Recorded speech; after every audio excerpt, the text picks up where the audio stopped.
सो आज हम पढ़ने वाले हैं स्पेक्ट्रोस्कोपी। ठीक है, स्पेक्ट्रोस्कोपी हमारा जो है एनालिसिस का पार्ट है। फर्स्ट पार्ट तो नहीं है, मतलब एनालिसिस जो हमारे 7th सेमेस्टर में है, फार्मास्यूटिकल एनालिसिस 2, उसमें स्पेक्ट्रोस्कोपी हम इंट्रोडक्टरी पार्ट पढ़ रहे हैं अभी। वैसे ही हमें दिया नहीं हुआ सिलेबस में, बट स्टिल अगर हमें स्पेक्ट्रोस्कोपी पढ़नी है तो हमें उसका बेसिक जो है वो पता होना चाहिए कि स्पेक्ट्रोस्कोपी होती क्या है। उसमें बेसिकली होता है, मतलब क्या कुछ होता है यार, वैसे मतलब स्पेक्ट्रोस्कोपी पता है कौन है इसमें। बाई चांस आपसे कोई डायरेक्ट ये थोड़ी ना पूछेगा कि यूवी क्या होता है, यूवी स्पेक्ट्रोस्कोपी। कोई जूनियर आपका वो आपसे पूछेगा स्पेक्ट्रोस्कोपी क्या होता है, या दीदी स्पेक्ट्रोस्कोपी क्या होता है, तो आपको पता होना चाहिए स्पेक्ट्रोस्कोपी एक्चुअली होता क्या है।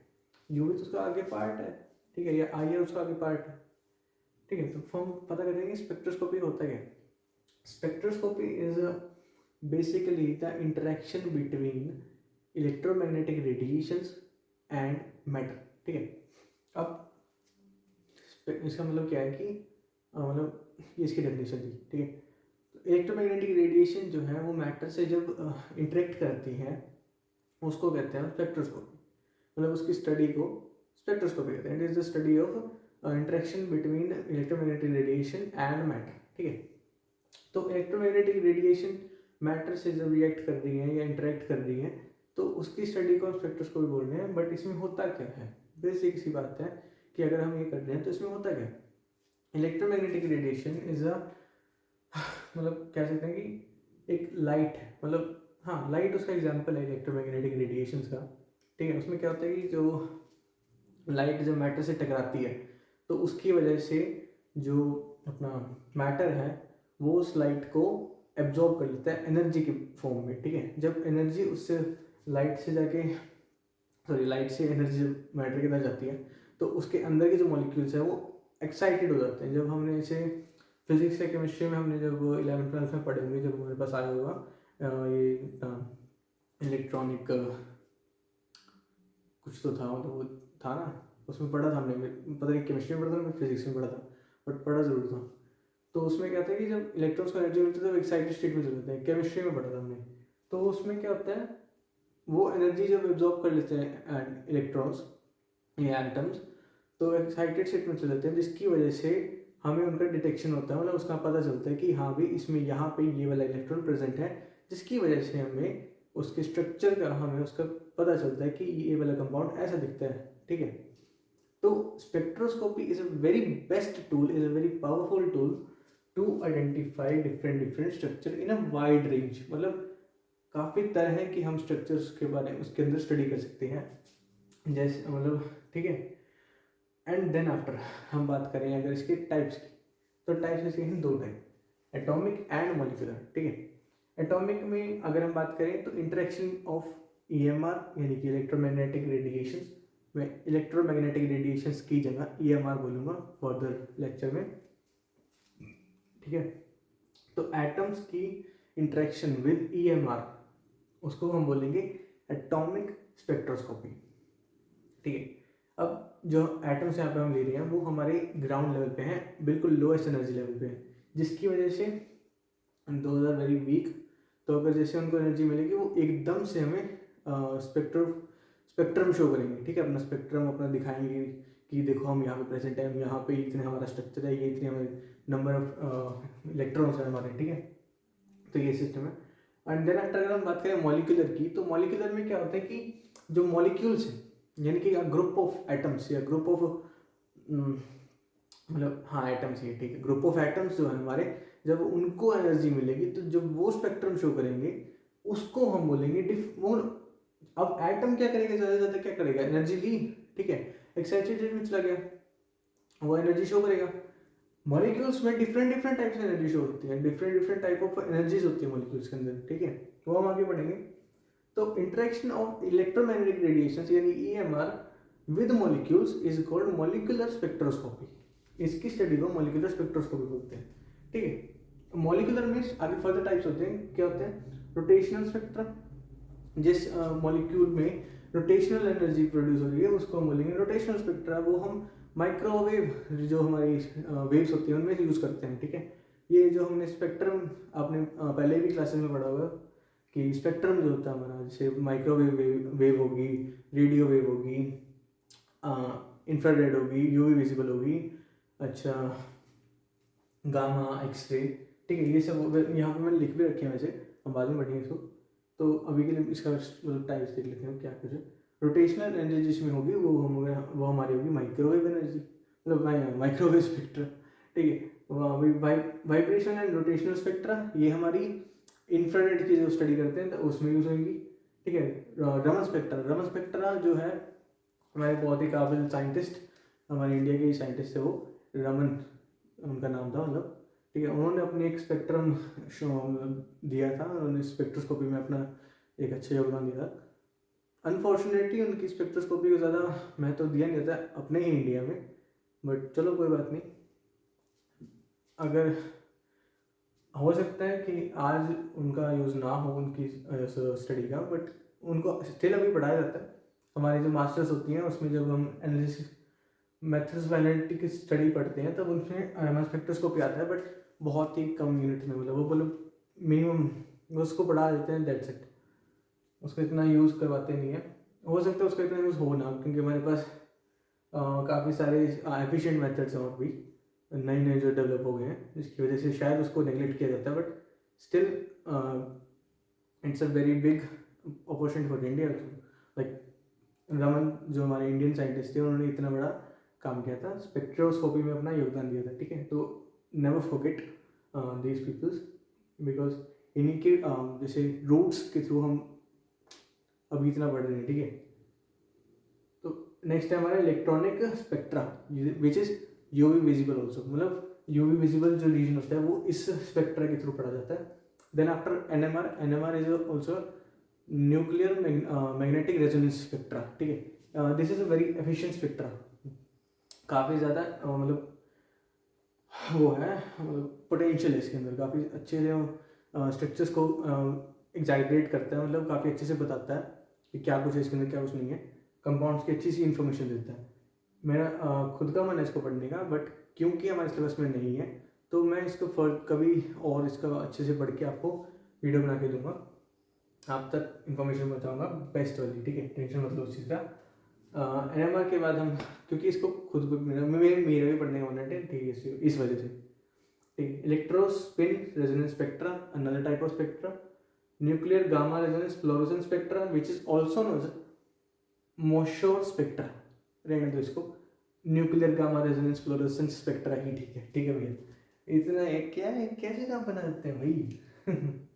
अच्छा, नेक्स्ट हम बात करते हैं, ये तो हो गया मॉलिक्यूलर के टाइप, ठीक है। देन हम बात करते हैं कि जो प्रॉपर्टीज ऑफ ईएमआर, अब इलेक्ट्रोमैग्नेटिक रेडिएशन तो हम पढ़ रहे हैं, ठीक है, लेकिन उसकी प्रॉपर्टीज के बारे में भी जानना पड़ेगा ना, कैसा होता है इलेक्ट्रोमैग्नेटिक रेडिएशन, होता है कैसा, ईएमआर जो है वो कैसा होता है। प्रॉपर्टीज ऑफ ईएमआर क्या होती है, वो होती है वेव एंड पार्टिकल। अब देखो ईएमआर जो है वो बेसिकली एक लाइट ही है, ठीक है। Light is example of EMR, but still properties तो लाइट जैसी है ना, है तो रेडिएशन ही, ठीक है। तो रेडिएशन में दो टाइप की पार्टिकल प्रॉपर्टीज होती हैं। First is particle nature and other is wave nature, ठीक है। सबसे पहले हम देखेंगे वेव नेचर में क्या होता है। अब वेव नेचर क्या है कि देखो ये एक वेव जा रही है, ठीक है, नॉर्मल सी बात है, ऐसे वेव जाती है जो हमारी, उसको हम वेव नेचर बोलते हैं, ठीक है। अब लाइट जो है वो ऐसे ही मूव करती है आगे जाके ऐसे, ठीक है। उसी के बेसिस पे हमने स्पेक्ट्रम डिवाइड किया होता है। अब वेव नेचर जो है लाइट का वो ईएमआर में भी होता है, ठीक है, क्योंकि लाइट इज ऑल्सो ईएमआर, ठीक है। तो जब वेव नेचर की हम बात कर रहे हैं तो उसमें लाइट कुछ इस तरह से ट्रैवल करती है, ठीक है। अब अगर हम इस वर्ड को ईएमआर इलेक्ट्रोमैग्नेटिक रेडिएशन को थोड़ा अच्छे से लिखें तो क्या बनेगा, इलेक्ट्रो मैग्नेटिक रेडिएशन, राइट। अब इसमें देखो इलेक्ट्रो और मैग्नेटिक यानी कि दो अलग अलग टाइप की प्रॉपर्टीज हैं, इलेक्ट्रिकल प्रॉपर्टी और मैग्नेटिक प्रॉपर्टी। अब आप सबने एक रूल सुना होगा, लेफ्ट हैंड रूल। ये लेफ्ट हैंड है मेरा, ठीक है। इसमें से अगर ऐसे बात करें तो ये वाली हमारी index finger, middle finger magnetic field होगी, इधर वाली इलेक्ट्रिकल फील्ड होगी, यहाँ हमारा डायरेक्शन है ऊपर की साइड। ये तीनों आपस में परपेंडिकुलर रहते हैं, ये आप सबको पता है, ठीक है। यही काम हमारी इलेक्ट्रोमैग्नेटिक रेडिएशन के वेव नेचर का है। कैसे? Electrical field, magnetical field, electrical field कैसे मूव कर रही है? ये ऐसे, ठीक है, ऐसे इलेक्ट्रिकल फील्ड मूव कर रही है। अब वो एक्स एक्सिस में मूव कर रही है, चलो इसको ऐसे कर, मेरे से होगा नहीं, ऐसे ही देख लो, ठीक है। अब वेव जो लाइट जो है इस डायरेक्शन में मूव कर रही है, और जो इलेक्ट्रिकल फील्ड है वो इस डायरेक्शन में मूव कर रही है, ठीक है, ऐसे ऐसे जिगजैग वाला आपकी तरफ से जिगजैग दिख रहा है, ऐसे ऐसे, ठीक है। और जो मैग्नेटिक फील्ड है वो इस तरह से, मतलब आगे की तरफ, पीछे की तरफ, आगे की तरफ, पीछे की तरफ ऐसे मूव कर रहा है, ठीक है। तो ये इस डायरेक्शन में इस तरह से मूव कर रहे हैं एक दूसरे के परपेंडिकुलर लेके, इलेक्ट्रिकल उधर ऐसे, मैग्नेटिक ऐसे, ठीक। तो ये हो गया हमारा इलेक्ट्रोमैग्नेटिक रेडिएशन का वेव नेचर। अब इसमें क्या होता है कि कुछ टर्म्स भी होती हैं, जैसे कि wavelength, velocity, frequency, wave number. अब वेवलेंथ क्या होता है? जो ये देखो अपर वाला जो ये ना क्रस्ट जो पार्ट है, इसको क्रस्ट ही बोलते हैं ना, पता नहीं थ्रस्ट बोलते हैं, पता नहीं क्रस्ट बोलते हैं, देखो मेरे को इतना नहीं पता, बोलते ना इसको क्रस्ट बोलते हैं, इसको मेरे ख्याल से थ्रस्ट बोलते हैं, नीचे वाले को थ्रस्ट बोलते हैं, ऊपर वाले को क्रस्ट बोलते हैं। ये कंफर्म कर देना एक बार, मेरे को कमेंट में बता देना, ठीक है, मेरे को भी। तो ये ऊपर वाला जो क्रस्ट है, पहले मतलब दो क्रस्ट के बीच का, यानी कि जो अपर जो दो क्रस्ट हैं इनके बीच का जो डिफरेंस है, मतलब सॉरी जो डिस्टेंस है, उसको हम बोलते हैं wavelength, which is denoted by also lambda, lambda, lambda जो भी बोलते हैं हम लोग, ठीक है। देन आफ्टर हम बात करें अगर फ्रीक्वेंसी की, तो फ्रीक्वेंसी क्या होगा कि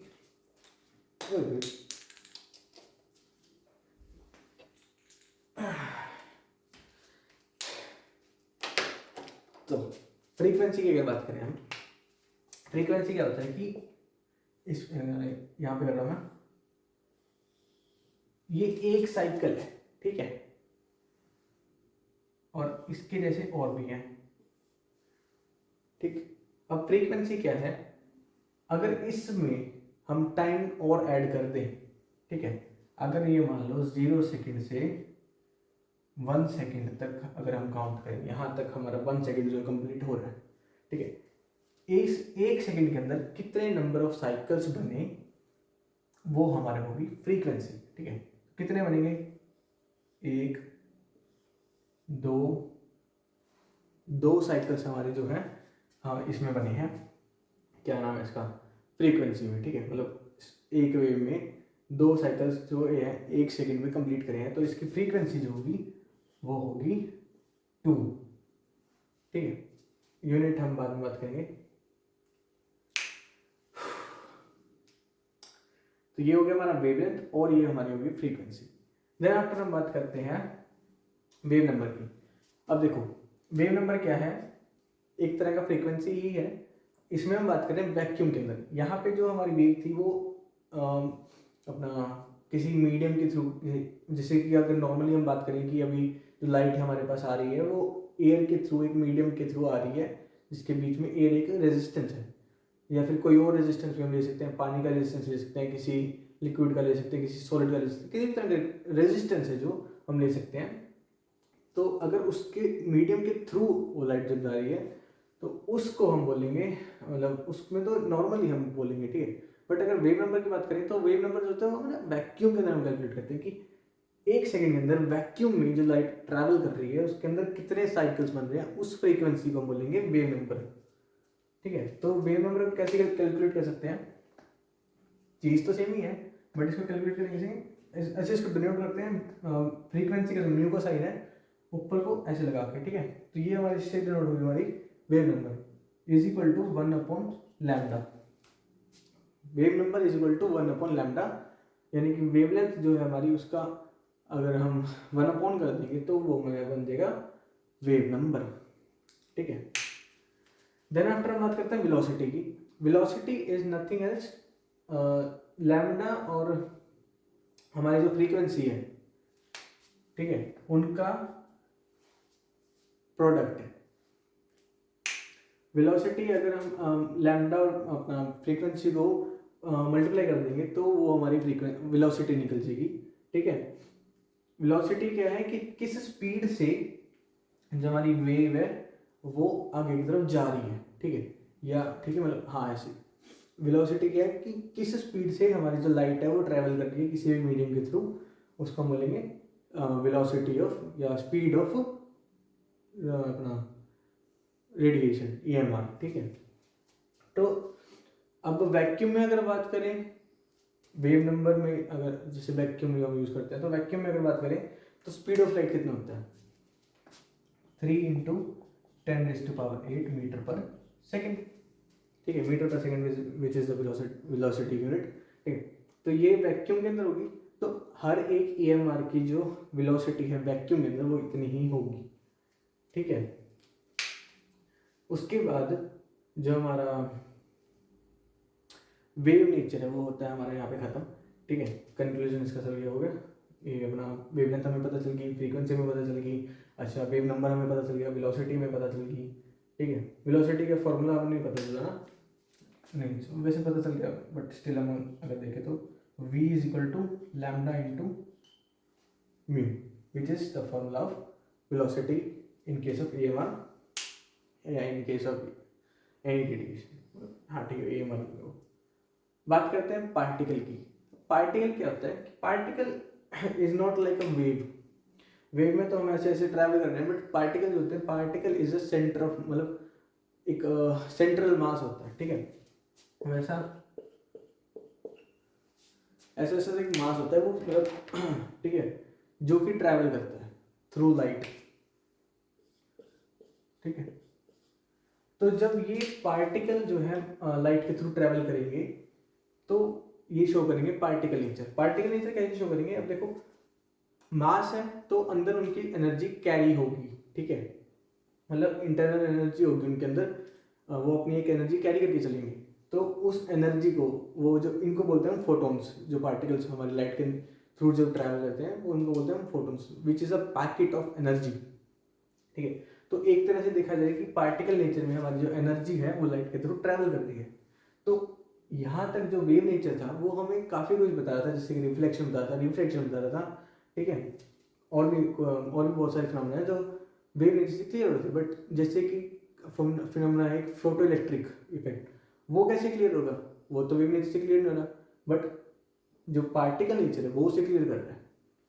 ठीक है, तो पार्टिकल नेचर में हमारा जो इस तरह मतलब एक एनर्जी जो है ऐसे फ्लो कर रही है। ठीक है, डायरेक्शन एक ही है, जो डायरेक्शन है पार्टिकल की वो एक ही तरफ जहाँ से लाइट जा रही है वहीं से पार्टिकल भी मूव कर रहे हैं, बट मतलब वो ऐसे ऐसे जिगजैग फॉर्म में नहीं मूव कर रहे हैं या फिर ऐसे परपेंडिकुलर नहीं हो किसी चीज़ के, वो एक ही लाइन में फ्लो कर रहे हैं जहाँ पे लाइट जा रही है।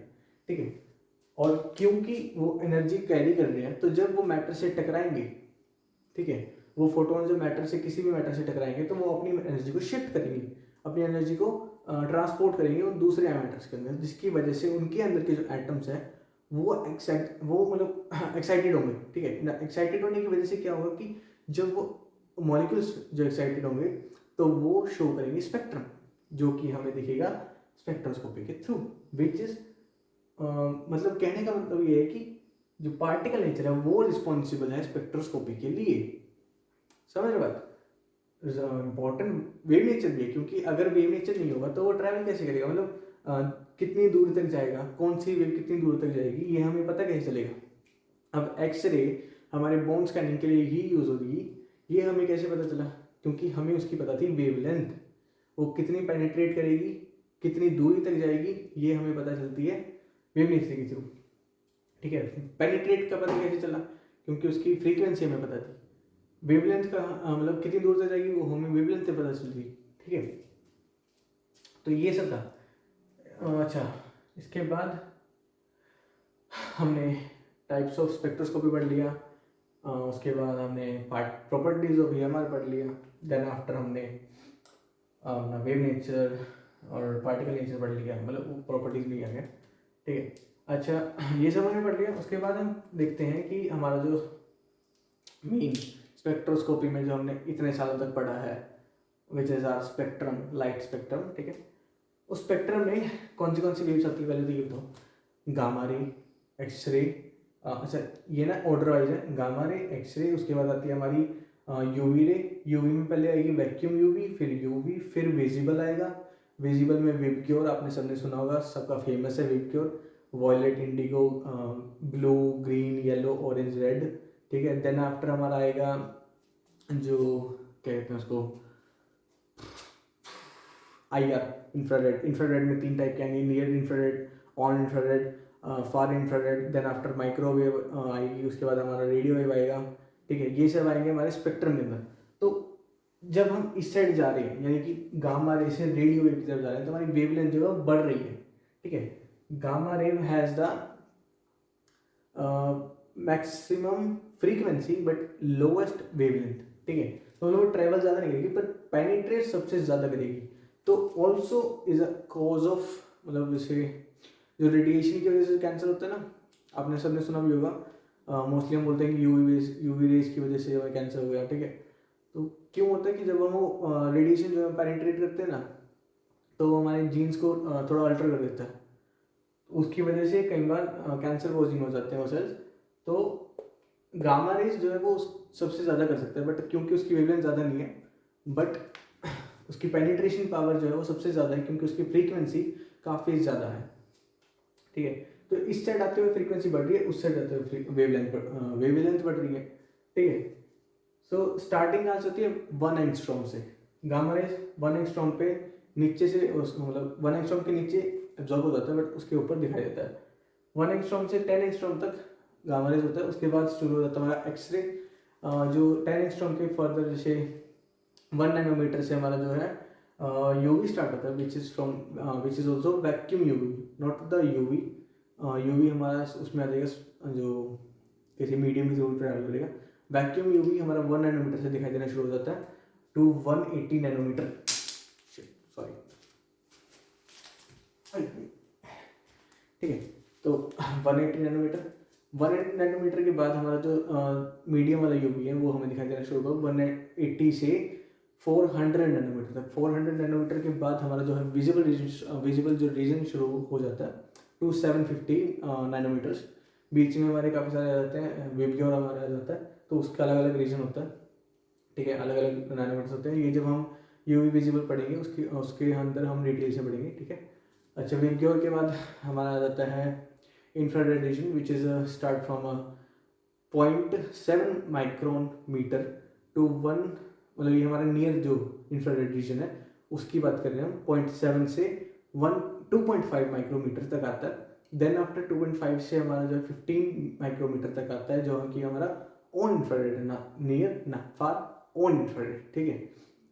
फार रीजन में हमारा 15 माइक्रोमीटर से 200 माइक्रोमीटर तक हमारा जो है फार इंफ्रारेड रीजन आता है। देन आफ्टर हमारा आ जाता है माइक्रोवेव रीजन। माइक्रोवेव 0.1 मिलीमीटर से 1 सेंटीमीटर तक होता है। एंड जो हमारा रेडियो है वो हमारा 10 मिलीमीटर से 1 सेंटीमीटर तक होता है, ठीक है। ये सब हमारे हो गए ये क्या कहते हैं हमारे स्पेक्ट्रम हो गए। अच्छा, क्योंकि जो वेवलेंथ रेडियो वेव की सबसे ज़्यादा होती है, इसीलिए वो कम्युनिकेशन में यूज़ होता है, ठीक है। अब कम्युनिकेशन में रेडियो वेव्स आप सबने सुना होगा कि सेल फोन्स में हमारे रेडियो वेव्स के थ्रू हमारा सिग्नल ट्रांसमिट हुआ एंड देन दूसरे डिवाइस तक पहुंच गया, ठीक है। तो रेडियो वेव्स का इसलिए क्योंकि हमारी वेवलेंथ सबसे ज़्यादा होती है रेडियो वेव्स की, इसलिए वो काम होती है कम्युनिकेशन में, ऑलराइट।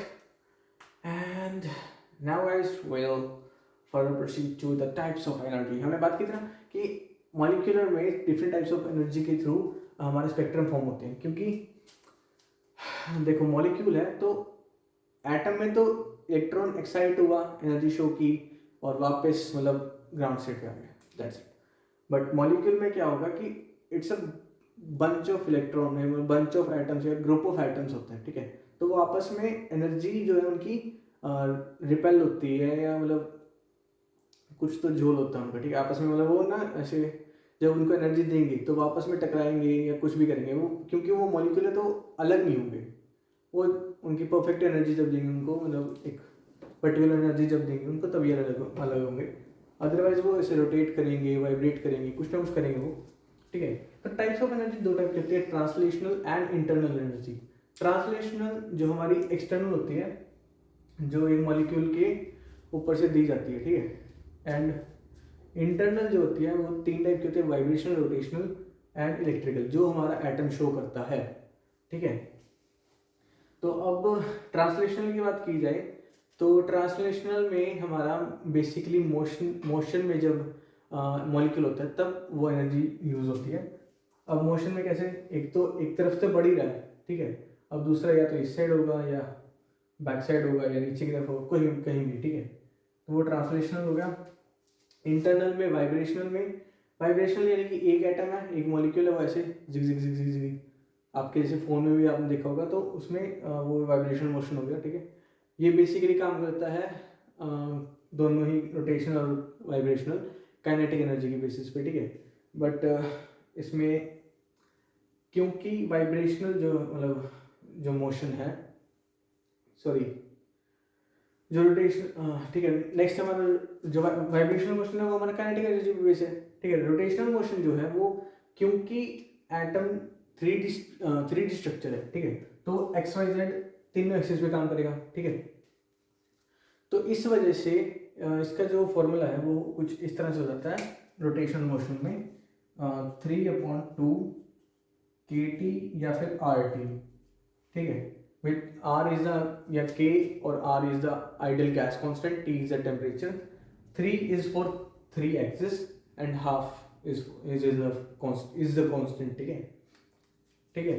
अच्छा, वाइब्रेशनल का आपको पता है काइनेटिक एनर्जी का 1/2 मतलब हाफ mv², ठीक है, मास ऑफ द इलेक्ट्रॉन या mass of the atom into velocity का स्क्वायर, ठीक है, ये हो जाएगा। अच्छा, नेक्स्ट हमारा इलेक्ट्रिकल एनर्जी जो है हमारी वो डिपेंडेंट होती है, मतलब वो इन सब का ना कैलकुलेट सा होता है कि जैसे अपना वाइब्रेशनल, रोटेशनल, इन सबको मिला दो और काइनेटिक एनर्जी, पोटेंशियल एनर्जी, इन सबको मिक्स सा होता है इलेक्ट्रिक का, उसका अपना कोई ना तो कोई फॉर्मूला होता है इनका इलेक्ट्रिकल का, ठीक है, बट ये बस होता है, ठीक है। अच्छा, ये हमारा हो गया स्पेक्ट्रोस्कोपी के बारे में सारा कंप्लीट। कुछ रह गया हो तो मेरे को बता देना, वैसे इंट्रो में आगे हम सारा कुछ अच्छे से पढ़ेंगे, ठीक है। इसमें हमें आज मतलब जो हमारी सिलेबस के अकॉर्डिंग है, हमारे IR पढ़ना है और हमें UV पढ़ना है, UV विजिबल, ठीक है। अच्छा, और तो कोई है नहीं, ना तो मास है हमारे पास स्पेक्ट्रोस्कोपी में, ना NMR स्पेक्ट्रोस्कोपी है। इसके अलावा कुछ एक दो छोटे मोटे टॉपिक्स हैं वो हम कवर करेंगे इसी में, मतलब फर्दर स्टडीज़ में, फर्दर लेक्चर्स में। एंड स्पेक्ट्रोस्कोपी के अलावा क्रोमेटोग्राफी है, क्रोमेटोग्राफी हमारे TLC, गैस क्रोमेटोग्राफी, ठीक है, यही सब छोटे मोटे टॉपिक्स हैं, बहुत ईजी टॉपिक्स हैं, ठीक है, बहुत ही मतलब मज़ेदार टॉपिक्स हैं। अच्छा, एक और बात थी, क्या थी वैसे, मैं भूल गया, टेंशन मतलब सब कुछ करेंगे, आराम से करेंगे, बिल्कुल ईजी टॉपिक्स हैं, ठीक है, बहुत ईजी है, कोई चक्कर वाली बात ही नहीं है। चलो जी, ठीक है। अब ये सब आप इंट्रोडक्शन जो है इसका अच्छे से देख लेना, और जल्दी इसका नेक्स्ट लेक्चर हम लेके आएंगे जो कि हमारा UV पे बेस्ड होगा या फिर पता नहीं किस पे बेस्ड होगा स्पेक्ट्रोस्कोपी का, टेंशन मतलब।